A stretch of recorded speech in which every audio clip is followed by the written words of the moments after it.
Ja sa herë duhet të përdorni peshqirin e dushit para se të laheni. Dushi ofron përfitime të shumta shëndetësore, më të dukshme janë ato që ndikojnë në lëkurë.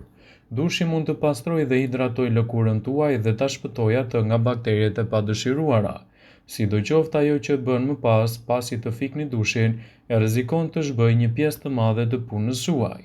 Sipas mjekës kozmetike Rhea Taylor, tharja me peshqir duhet të shmanget.